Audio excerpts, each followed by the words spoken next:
Saudari-saudaraku yang terkasih, berjumpa kembali bersama saya Inspirasiku di Antara. Renungan Harian Kamis 11 Desember, Pekan Advent yang kedua. Semoga kita bersama keluarga dan komunitas kita selalu dalam keadaan baik, sehat, dan tetap bersemangat. Marilah kita mengawali renungan kita dengan tanda kemenangan Kristus. Dalam nama Bapa dan Putra dan Roh Kudus. Amin. Allah Bapa sumber segala rahmat, Engkau memberi kami sukacita dengan kedatangan Yesus Kristus. Semoga kami selalu menimba kekuatan darinya, sumber kedamaian kami. Sebab Dialah Tuhan pengantara kami yang bersama dengan Dikau dalam persatuan Roh Kudus, hidup dan berkuasa Allah sepanjang segala masa. Amin. Dalam nama Bapa dan Putra dan Roh Kudus. Amin. Inspirasi kita hari ini dari Injil Suci menurut Matius bab 11 ayat 11 sampai 15. Marilah kita siapkan kitab suci kita masing-masing. Kita akan membaca bersama-sama lalu merenungkannya. Pada suatu hari, Yesus berkata kepada orang banyak, "Aku berkata kepadamu, sesungguhnya di antara mereka yang dilahirkan oleh perempuan, tidak pernah tampil seorang yang lebih besar daripada Yohanes Pembaptis.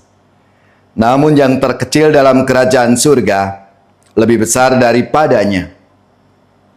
Sejak tampilnya Yohanes Pembaptis hingga sekarang, kerajaan surga dirongrong dan orang yang merongrongnya mencoba menguasainya. Sebab semua kitab para nabi dan kitab Taurat bernubuat hingga tampilnya Yohanes. Dan jika kalian mau menerimanya, Yohanes itulah Elia yang akan datang itu. Barang siapa bertelinga, hendaklah ia mendengar." Demikianlah sabda Tuhan. Terpujilah Kristus. Saudari-saudaraku yang terkasih, dalam sabda Tuhan hari ini Yesus berkata, "Siapa bertelinga, hendaklah ia mendengar." Mengapa Yesus perlu menegaskan hal ini? Bukankah telinga memang dipakai untuk mendengar? Rupanya dalam kenyataan ada orang yang sebetulnya memiliki telinga yang sehat dan bagus, tetapi tidak digunakan untuk mendengarkan karena kedegilan hati. Ada yang punya potensi atau bakat, namun tidak dimanfaatkan sesuai dengan fungsinya, sehingga menjadi sia-sia. Dengan kata lain, orang menyia-nyiakan apa yang Tuhan berikan dengan cuma-cuma dan dalam jumlah yang banyak. Saudari-saudaraku yang terkasih, dalam kehidupan sehari-hari ada banyak nasihat, ada pengetahuan, sharing pengalaman dari berbagai orang, saudara-saudari budiman, namun tidak didengarkan dengan baik sehingga berlalu begitu saja. Ada begitu banyak sabda Tuhan yang kita dengarkan lewat pewartaan para pelayan sabda, bahkan dapat kita baca sendiri bila ada kehendak.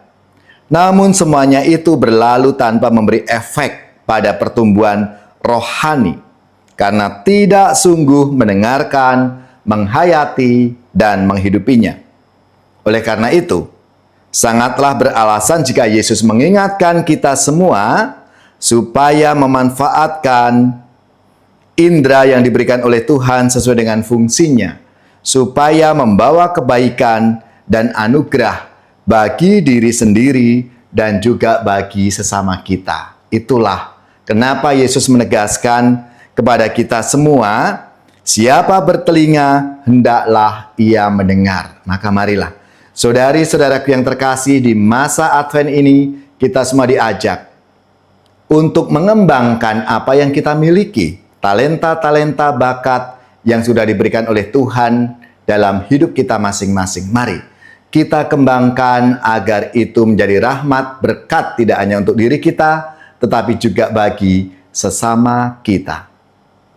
Ya Tuhan, semoga kami mampu menggunakan panca indera kami dengan sebaik-baiknya, sehingga membawa pertumbuhan yang baik menjadi anugerah bagi hidup kami sendiri dan orang-orang yang kami jumpai dalam kehidupan setiap hari.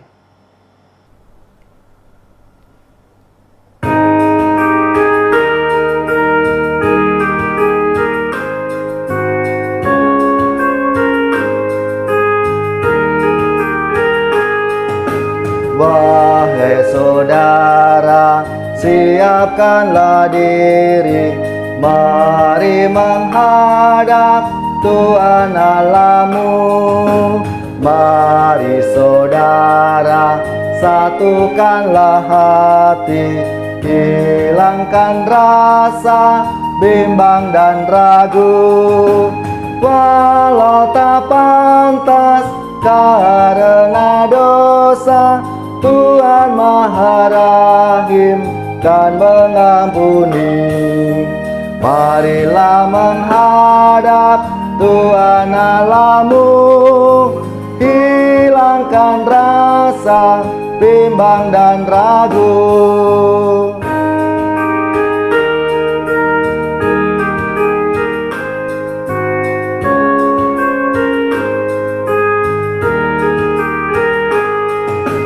Wahai saudara, siapkanlah diri, mari menghadap Tuhan Allahmu. Mari saudara, satukanlah hati, hilangkan rasa bimbang dan ragu. Walau tak pantas karena dosa, Tuhan Maha Rahim dan mengampuni. Marilah menghadap Tuhan Allahmu, hilangkan rasa bimbang dan ragu.